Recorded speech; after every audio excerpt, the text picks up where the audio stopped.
έναν περιφερειακό σχεδιασμό που έχει περιφέρεια τον προηγούμενο, το 2010, ο οποίος καλούμεθα να τροποποιηθεί μετά την τροποποίηση του εθνικού σχεδιασμού του ΕΤΖΑ και να αναθεωρηθεί. Επειδή το θέμα των απορριμμάτων και ειδικότερα για την Πελοπόννησο έχει αναλυθεί ως ένα τεράστιο πρόβλημα βέβαια, αλλά και μία κόντρα εντός εισαγωγικών μεταξύ δήμων, περιφέρειας κτλ.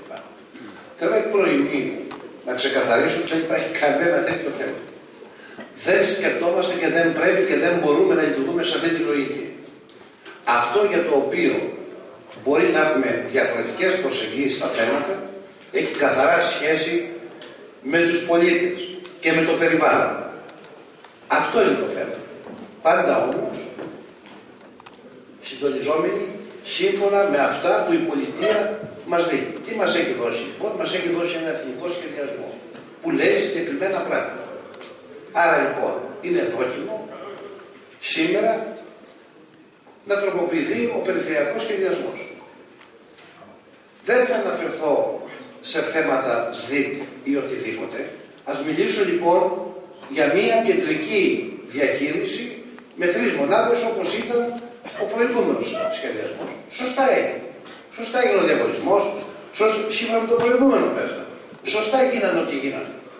Το θέμα όμως είναι ότι το 2015, τέλη του 2015, άλλαξε ο σχεδιασμός. Ένας νέος σχεδιασμός εθνικός. Εναρμονισμένος βέβαια και με αυτά που η Ευρωπαϊκή Ένωση πρεσβεύει.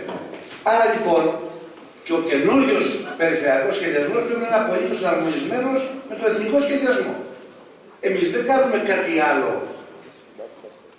ότι κατεβαίνει του καθενός ώστε να φτάσουμε σε ένα σημείο να λέει άλλο ένας και άλλο άλλος. Και δεν υπάρχουν διαφωνίες. Υπάρχει ένα οξύμορο βέβαια. Ότι έχει γίνει ένας διαγωνισμός και έχει προκύψει ένα αποτέλεσμα που στο σύνολο του δεν εναρμονίζεται με την καινούργια έδρα. Τι να κάνουμε? Τα αποτελέσματα δεν εναρμονίζουν. Τους στόχους που βάζει για το 2020 για την ανάκτηση ή το θάψιμο του 26% ή του 50%, αυτά δεν επιτυχάνουν.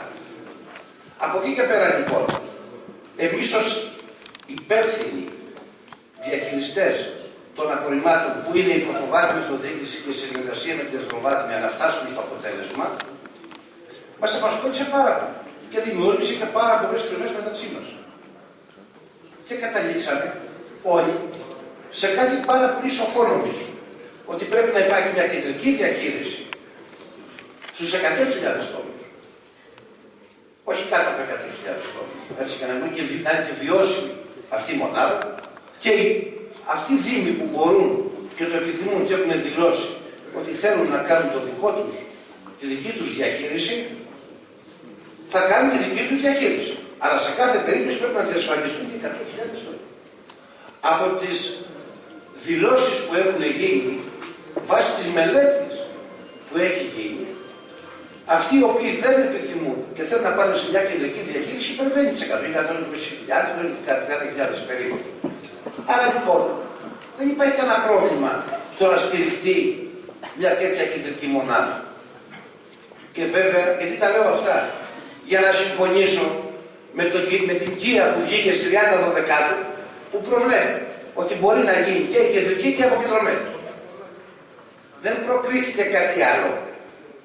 Γιατί οι απαντήσεις που άκουσα προηγουμένως από τα Υπουργεία των εγγράφων έχουν σχέση με έναν πέσδα που αρχικά πήγε και από αυτού απάντησε το Υπουργείο που στην πορεία με απόφωνη απόφραση ο Φώστα διόρθωσε και συμπλήρωσε αυτόν τον πέσδα. Εμείς αυτό θέλουμε. Ο περιφερειακός σχεδιασμός, ο πέσδα ο καινούριος, να είναι απολύτως εναρμονισμένος με τις ομόφωνες αποφάσεις την 3 και την 4 που έχει λάβει ο Φώστα. Αυτό θέσαμε υπόψη και της κυβέρνησης, αυτό ετέθη υπόψη όλων των εμπλεκομένων Υπουργείων και αυτή τη στιγμή απεστάλλει, βγήκε μια κοινή υπουργική απόφαση η οποία τι λέει, αν την έχετε διαβάσει, λέει αυτά που λέει, που προβλέπει και το ένα και το άλλο. Άρα, η άποψη των Δήμων, των φως, είναι ξεκάθαρο. Δεν έχει να πάρει κάποια άλλη απόφαση. Όσοι επιθυμούν και μπορούν να κάνουν τη δική τους διαχείριση, θα κάνουν τη δική τους διαχείριση. Όσοι δεν το επιθυμούν, θα πάμε στην ειδική διαχείριση που γι' αυτό προβλέπεται και είναι ευθύνη του Φώστα. Ποια θα είναι η ειδική διαχείριση. Και βέβαια, για να μην κάνουμε τους αναλυτές και τους ειδικούς οι περισσότεροι που δεν κατέχουν το θέμα, θα ήθελα να πω το εξής. Δεν είναι τρελός κανένας δήμαρχος να χρεώσει τους πολίτες του με κόστη διαχείρισης μεγαλύτερα από αυτά που ένα σύστημα εφαρμόζεται. Σε καμία περίπτωση. Εμείς εκτιμώντας αυτά τα οποία ίσια σύμφωνα με τον διαγωνισμό και αυτά τα οποία διαθέτουμε στα χέρια μας προέκυψαν δύο στοιχεία. Ότι αν πάμε στην αποκεντρωμένη διαχείριση το κόστος είναι πολύ πολύ χαμηλότερο, πάρα πολύ χαμηλότερο και όσον αφορά το κόστος της κατασκευής των μονάδων αυτών, των αποκεντρωμένων και όσον αφορά το κόστος ανατόνιο διαχείρισης. Είναι πολύ πολύ λιγότερο. Αν κάποιοι δεν θέλουν να το κατανοήσουν, είναι άλλο θέμα. Και σε καμία περίπτωση εκτιμώ, κανένας δήμαρχος, αύριο μεθαύριο, στο μέλλον, δεν πρόκειται να επιβάλλει τέλη, όχι να επιβάλλει, να αυξήσει τέλη, γιατί αυτό θα γίνει, αν πάμε μόνο σε μία λύση. Αν δεν πάμε στην μοναδική λύση της ειδικής διαχείρισης και πάμε και σε αποκεντρωμένες, εκεί θα υπάρχει το μέτρο σύγκρισης που θα φαίνεται ποια είναι η διαφορά αυτή. Δεν υπάρχει λοιπόν κανένας δήμαρχος να επιβάλλει στους πολίτες του πρόσθετα τέλη σήμερα, στη σημερινή συγκυρία. Και όσον αφορά βέβαια για τους χρόνους και δίκιο ο κ. Περιφερειάκης, φτάσαν όλα τελευταία στιγμή να γίνονται και με ό,τι αυτό σημαίνει. Εντάξει, αλλά σε κάθε περίπτωση θέλω να πω το εξής. Θα πρέπει να λειτουργήσει μεταβατική διαχείριση, το λέει και η ΣΥΓΙΣ, να στηρίξουμε μονάδες που μπορούν ενδιάμεσα να βοηθήσουν την κατάσταση μέχρι να πάμε στην όποια οριστική λύση πάμε. Αγαπητοί φίλοι, πρέπει να σας πω ότι στο τέλος του 2015, συμβουλευτικά βέβαια, ο Δήμος Τρίπολης κατέθεσε τη μελέτη για την προσωρινή διαχείριση του Περιφερειακού Συμβούλου την απέρριψε. Δεν το έχω ξαναδεί σε κανένα άλλο Δήμο το έχει. Και το λέω για τους κύριους Περιφερειακούς Συμβούλους που μας τον ακολουθούν. Δεν ήταν αποφασιστική άποψη, ήταν συμβουλευτική. Στη μελέτη περιβαλλοντικών επιπτώσεων που είχα καταθέσει προκειμένου να γίνει προσωρινή διαχείριση. Άρα λοιπόν πρέπει να ακολουθούμε μία πορεία ίσων αποστάσεων από όλους. Επίσης αυτό το οποίο θέλω να πω, επειδή ακριβώς στα πλαίσια της όποιας διαβούλευσης έχει γίνει μέχρι σήμερα και το λέω δυνατά και φανερά και δεν θέλω να αποκρίνω τίποτα. Έγιναν πολλές συναντήσεις και με τους υπουργούς, όλα τα υπουργεία και στην Μέγαρο Μαξίμου μας καλέσαν και την υπουργική και πάρα πολύ. Είναι σαφέστατο ότι η κυβέρνηση αυτή τη στιγμή η απάντηση που δίνει στα ερωτήματα τι μένει γενέστερη είναι υπάρχει εθνικός σχεδιασμός. Ακολουθήστε τους κανόνες που δίνει ο εθνικός σχεδιασμός. Εμείς αυτό κάνουμε. Το αν υπάρχει δυσαρμονία μεταξύ ΣΠΕ την προηγούμενη φορά στο Περιφερειακό Συμβούλιο δεν μας δόθηκε ιδιαίτερο λόγος. Εμείς αυτό θέλαμε.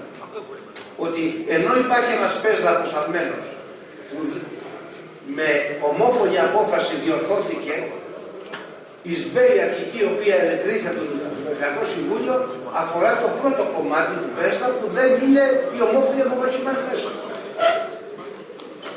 Και έρχεται λοιπόν σήμερα η κοινή υπουργική απόφαση και περιλαμβάνει κάποια στοιχεία από την τότε διαδικασία όπως τα είχαμε θέσει. Εμείς λοιπόν λέμε να στηριχθεί η απόφαση, η κοινή υπουργική απόφαση και είμαστε καλυμμένοι. Όλοι μας αγαπημένοι και είναι στα πλαίσια της διαδικασίας που προβλέπεται όσον αφορά τη διαχείριση των απορριμμάτων για την περιφέρεια. Δεν υπάρχουν μαγικές λύσεις. Και μην φοβίζουμε τον κόσμο ότι αν πάμε στη μία λύση θα είναι πολύ ακριβότερη από την άλλη. Όποια και να είναι αυτή. Δεν είναι έτσι τα πράγματα. Δεν θέλουμε να μπούμε σε οικονομικά στοιχεία γιατί είναι της ώρας αυτά τα θέματα να πούμε. Αλλά αν στην πορεία της συζήτησης φτάσουμε σε σημείο να υποθούν και αυτά θα υποθούν. Το μόνο βέβαιο είναι ότι εμείς δεν μπορούμε να επιβάλλουμε, ειδικά οι μεγάλοι δήμοι που υπήρχαν τέλος καθαριότητας, το πλήρωνε ο πολίτης, δεν μπορούμε να επιβάλλουμε αυξήσεις σε καμία περίπτωση. Ενδεικτικά θα σας πω μόνο για το Δήμο που θα μιλήσω για κανέναν άλλον, εάν πάμε σε μια κεντρική διαχείριση που έχει προσδιοριστεί το κόστος της και είναι γνωστό, ο Δήμος σίγουρα αναγκαστεί να αυξήσει επί 400% τα τέλη για να καλύψει αυτό το κόστος. Αυτό το δικαίωμα δεν το έχω.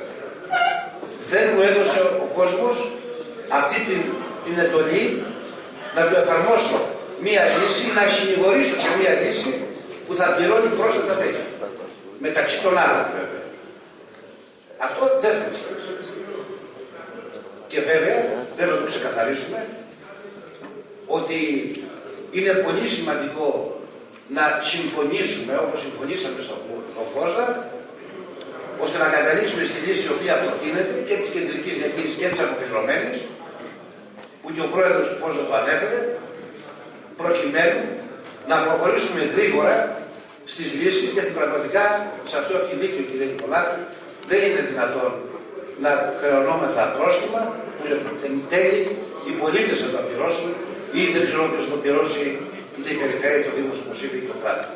Δεν επιτρέπεται να πετάμε χρήματα προς αυτήν την κατεύθυνση.